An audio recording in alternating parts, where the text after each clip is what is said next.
नमस्ते, हाय, हेलो, कैसे हैं आप सब। चलिए कहानी शुरू करते हैं। जहाँ पुलिस ऑफिसर आकाश अपने कैबिन में मिठानी से मिलते हैं और मिठानी को फोर्सफुली जवाब देने के लिए मजबूर करते हैं और मिठानी से बार बार पूछते हैं, बताओ कि कौन यहाँ सही है और कौन यहाँ गलत है। बताओ मुझे, बताओ कि सच क्या है। क्या तुम सच में पीड़ित हो या फिर नहीं। कहीं तुम्हारे बॉस तुम्हारे सर की मिलीभगत तो नहीं है। तुमने जानबूझ के ऐसा कुछ किया है जो तुम्हें नहीं करना चाहिए था। और बार बार आकाश के कहने की वजह से आखिर में मिठानी कहती है, हाँ ये मैं। उसके बाद फिर वो ये कहते ही एकदम से सोच में आ जाती है और उसे समझ आता है कि उसने क्या कह दिया। उसके बाद वो कहती है अपनी बात को संभालते हुए, हाँ मैं पीड़ित हूँ, मेरे साथ गलत हुआ है। आप बार बार इसी तरह के सवाल पूछ पूछ के मुझे कंफ्यूज कर रहे हैं। क्या आपको नहीं लगता कि आप गलत कर रहे हैं? तुम्हें लगता है मैं गलत कर रहा हूँ? हाँ, मुझे लगता है कि आप गलत कर रहे हैं, क्योंकि आप बार बार मुझसे एक ही सवाल पूछे जा रहे हैं। आप किस तरह से सवाल पूछने से सच नहीं बदल जाएगा, और जो कि सच बदल नहीं जाएगा तो आप सच का तोड़ मरोड़ के पेश करना चाहते हैं। और ऐसा क्यों कर रहे हैं ये मैं नहीं जानती। क्या इसके पीछे की वजह यह है कि आपने उनसे पैसे लिए हैं और मुझे अब फंसाना चाहते हैं, या फिर आप सच में ऐसे ही थे। वो अब इमोशनल और बेचारी बनने की कोशिश करते हुए पुलिस से बात कर रही होती है आकाश से, और आकाश उसके फेशियल एक्सप्रेशन और उसकी उसकी आंखों की मजबूरी जैसे देखकर समझ रहे होते हैं कि शायद वो सच कह रही है, शायद मैं गलत हूँ। वो बार बार जब वो एक ही बात दोहरा रही होती है कि मुझे लगता है कि मुझ जैसी बेचारी कमज़ोर गरीब लड़की को कहाँ इंसाफ मिल सकता है। गरीबों की तो वैसे ही नहीं सुनी जाती है, हमें तो वैसे ही खुद से ही हमें नकार दिया जाता है। हमारे परिवार वाले भी हमें पैदा होते ही जैसे छोड़ देते हैं, वैसे ही ये समाज भी हमें अपने हिसाब से इस्तेमाल करने की कोशिश करता है। और इंसाफ तो हमारे लिए कभी था ही नहीं। ना उस ज़माने में जहाँ सब कुछ लड़कियों को सहना पड़ता था, ना इस ज़माने में जहाँ लड़कियाँ सहने की बजाय लड़ना चाहती है। तब भी इंसाफ नहीं था, आज भी इंसाफ नहीं है। मुझे तो लगता है कि हमारी ज़िंदगी ऐसी ही कटेगी, और अगर ऐसे कटने ही वाली है तो क्यों ना मैं उसे खुद अपने हाथों से मार दूँ। और अब जो ये बात कहती है वो, इसे सुनकर तो जैसे आकाश की आंखों की पुतलियां ही जैसे बाहर आ गई हो, और वो हैरानी से उसकी ओर देखने लगता है, और वो एक क्रीपी सा स्माइल बनाते हुए कहती है, क्यों सर। आकाश की आंखों में देखते हुए वो ये बात कहती है, क्यों ना मैं अपने लिए खुद इंसाफ कर लूं। क्या ये सही नहीं होगा? और इस वक्त जो आकाश उसकी आंखों में और उसके चेहरे पे देखता है, उसे देखकर आकाश भी अपनी जैसे मुट्ठियाँ खींच ली हो, और वो मुट्ठियाँ खींचते हुए वो सोच रहा होता है कि अब तक जो मेरा दिल कह रहा था, भले वो सारी बातें सच हो भी जाए तो भी इस बात को नकारा नहीं जा सकता कि उस आदमी ने इसके साथ गलत किया है, और वो इसके लिए उसे किसी भी हद तक जाकर भी सज़ा दे सकती है। मिठानी की इस तरह की स्टेटमेंट सुन आकाश एकदम से मिठानी से कहता है, तुम जा सकती हो, मैं तुम्हें इंसाफ दूंगा। मिठानी आकाश की बातें सुन कहती है मुस्कुराकर, शुक्रिया सर, मुझे यकीन है आप मुझे इंसाफ देंगे। अगर ऐसा नहीं हुआ तो शायद कुछ और हो जाएगा, क्योंकि आपको अगर ये नहीं पता कि कौन पीड़ित है और कौन नहीं, तो शायद तब पता चल जाएगा। ये कहते हुए वो जाने लगती है और जाते हुए दरवाजे पे कहती है, दरवाजे से बाहर निकलते वक्त, धन्यवाद सर मेरी बात को समझने के लिए। उसके जाने के बाद आकाश एकदम से चेयर पे बैठते हैं और वो अपनी मुट्ठियाँ बंद करते हुए फिर से, जो कि खुल गई थी, उसे बंद कर टेबल पे जैसे हाथ मारते हैं और हाथ मारते हुए कहते हैं, आखिर ये क्या था? क्या वो सच में पागल है उसी की तरह? क्या अगर मैंने उसे इंसाफ नहीं दिया तो क्या वो सच में उसे मार डालेगी? नहीं, ऐसा नहीं हो सकता। मैं कुछ ज़्यादा ही सोच रहा हूँ। नहीं, मेरा दिमाग काम नहीं कर रहा है। दिल कुछ और कह रहा है, दिमाग कुछ और कह रहा है। आखिर सब कुछ चल क्या रहा है? मुझे लगता है मुझे विकी से बात करनी पड़ेगी। वैसे भी मैं मिठानी से इस बात की ज़्यादा उम्मीद भी नहीं कर रहा था, और मैं चाहता भी नहीं हूँ कि मैं उसे परेशान करूँ।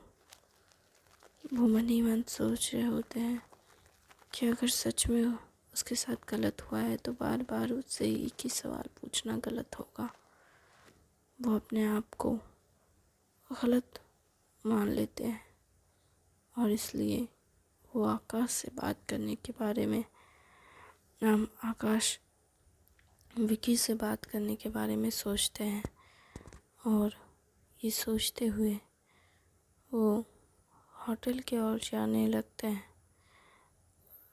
और होटल के लिए जैसे कैबिन से निकलते हैं, वो सोचते हैं, मैं भला क्यों जाऊँ, उसे यहाँ थाने बुलाना है ना। उस थाने के बाहर निकलते हुए कॉल करते हैं विकी को और कहते हैं, आपको थाने आना होगा। विकी पूछते हैं, किस लिए? अरे भैया, आपके होटल में केसेस चल रहे हैं और आप थाने नहीं आएंगे?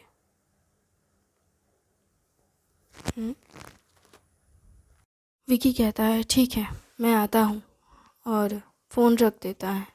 इधर ऑफिसर जो अपने थाने से बाहर आ चुके होते हैं और बाहर खिड़की पे जैसे खड़े होकर के देख रहे होते हैं कि आखिर चल क्या रहा है, क्योंकि वो देखते हैं कि मिठानी उनके पुलिस स्टेशन से बाहर दरवाजे पर, मतलब वही स्टेशन से बाहर गेट पर वो हवलदार से बात कर रही होती है जो उनके गांव से होता है। वो कह रहे होते हैं जैसे कि तुम कैसी हो, सर बहुत चिल्ला रहे थे, ज़्यादा सोचना मत, परेशान मत होना। वो ऐसे बातें कर रहे होते हैं जो कि उसे सुनाई नहीं देते हैं। वो बस देख रहे होते हैं कि वो दोनों बातें कर रहे हैं। फिर वो रोती हुई मिठानी को देख रहे होते हैं और उसके एक्सप्रेशन देख करके वो तो हैरान होते हैं कि ये लड़की बिल्कुल भी रोतरू नहीं लगती। खैर, फिर वो उसे जाते हुए देखते हैं और वो जैसे ही पुलिस स्टेशन से बिल्कुल बाहर निकल जाती है, रास्ते पे आती है और वो चल रही होती है, तब वो जो उस अंदाज से अपने आंसुओं को पोंछ रही होती है, वो उसे देखकर हैरान होते हैं। वो देखते हैं कि वो कितने मज़े से अपने आंसुओं को ऐसे पोंछ रही है जैसे कि ये कोई नॉर्मल सी डिस्कशन हो। क्या मैं सही सोच रहा हूँ या कुछ और?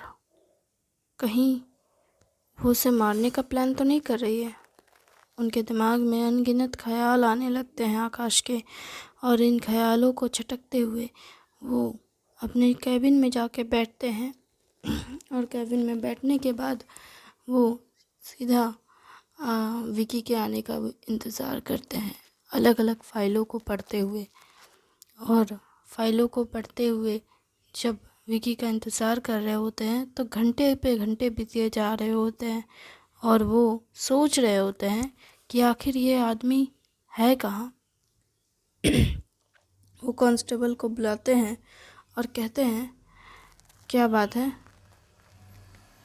विकी सर का आने का टाइम नहीं हो रहा है?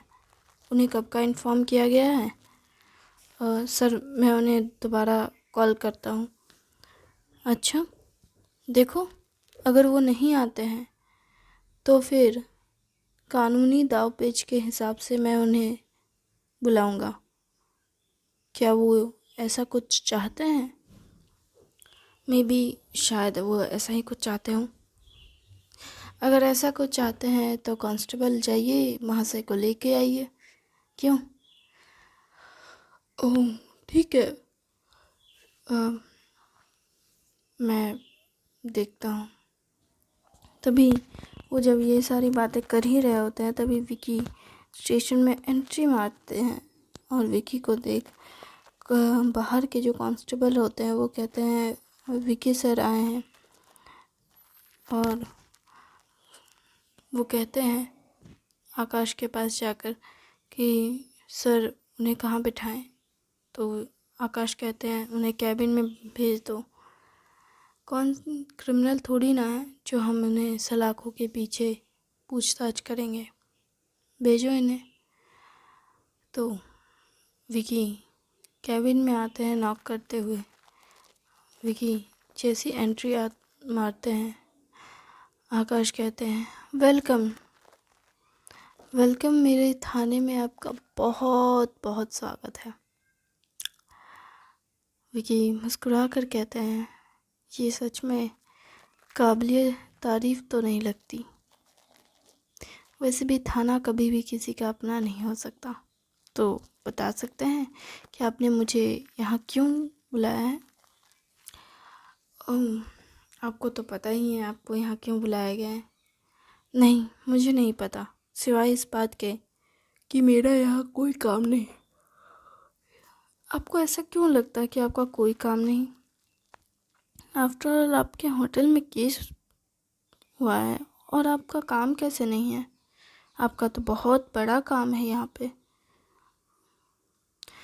विकी कहता है आप पॉइंट पे क्यों नहीं आते?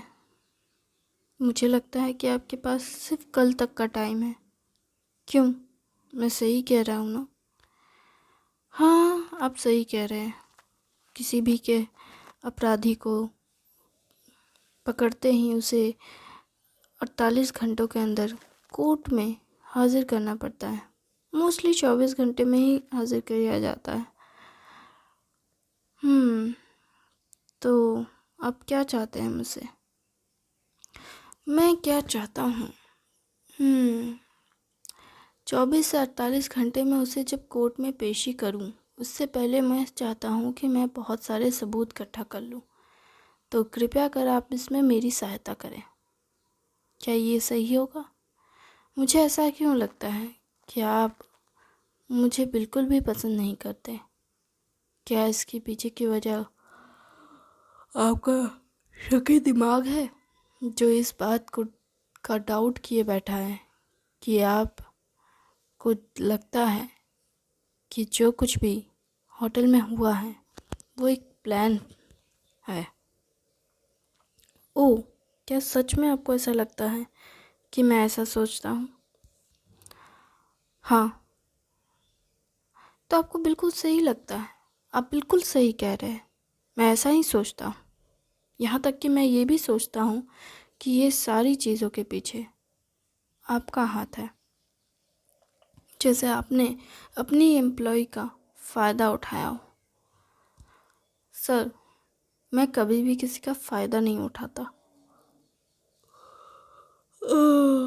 अगर ये ऐसा है तो फिर मुझे बताइए कि उसने पहले हैरेसमेंट का केस क्यों नहीं किया? ऐसा तो है नहीं कि ये एकदम से शुरू हुआ। देखिए, कुछ क्रिमिनल होते हैं जो एकदम से हमला करते हैं, और कुछ क्रिमिनल होते हैं जो सोच समझकर प्लान करके हमला करते हैं, और ये सोचा समझा प्लान किया हुआ हमला था। तो मुझे बताइए कि ये एक दिन में तो नहीं होता है ना। और वो इंसान आपके होटल में पहले भी आ चुका है, और होटल में आने की वजह से उसका रिकॉर्ड पहले भी ख़राब पता चला था। तो फिर दूसरी बार आपने उसे एक्सेप्ट क्यों किया? आपके होटल ने उसे एक्सेप्ट क्यों किया? आप चाहते तो उसे वहीं से रफा दफा कर सकते थे। फिर आपने ऐसा क्यों नहीं किया? आपको पता था कि वो फीमेल स्टाफ के साथ हैरेसमेंट कर रहे हैं, तो भी आपने उन्हें एक्सेप्ट क्यों किया? आकाश के ऐसे सवाल सुनने के बाद विकी एकदम खामोश हो जाता है। फिर विकी एक लंबी सांस छोड़ते हुए कहता है, तो मैं बस इतना कहूँगा सर कि मैंने ऐसा इसलिए किया क्योंकि मुझे कुछ जानना था। और वो क्या था? मुझे ये जानना था कि क्या वो सच में मेरे पिता के क्रिमिनल्स हैं या नहीं। और सच कहूँ तो सर, मैंने अपने फीमेल स्टाफ मेंबर को पहले ही कहा था कि उस कमरे के आसपास भी वो ना मंडराए। उस फ्लोर में सिर्फ मेल स्टाफ जाएंगे। इनफैक्ट मेल स्टाफ ही उस कमरे में सर्व करेंगे। पर मुझे नहीं पता था कि कोई फीमेल स्टाफ भी इतनी बहादुर होगी कि उस कमरे में जाएगी। अच्छा, तो इसमें गलती उस फीमेल स्टाफ की है ना, होटल की नहीं। मैं ये नहीं कह रहा हूँ कि हमारी गलती नहीं है। तो फिर आप मानते हैं कि आपकी गलती है? सच कहूँ तो सर, होटल बिज़नेस इतना आसान नहीं होता। हमें कस्टमर हमेशा नहीं मिलते। अगर हमें मिल जाए तो हमें उसके लिए थैंकफुल होना चाहिए। ओह, तो आप इसके लिए थैंकफुल हैं कि आपको कस्टमर मिल रहा है, चाहे वो कस्टमर कितना ही घटिया क्यों ना हो। क्या इस तरह से आपका रेपुटेशन बनाया है आपने? सर, आप गलत कह रहे हैं। हम कभी भी ऐसे कस्टमर को एक्सेप्ट नहीं करते। बस मुझे सच जानना था, इसलिए मैंने उसे एक्सेप्ट किया था।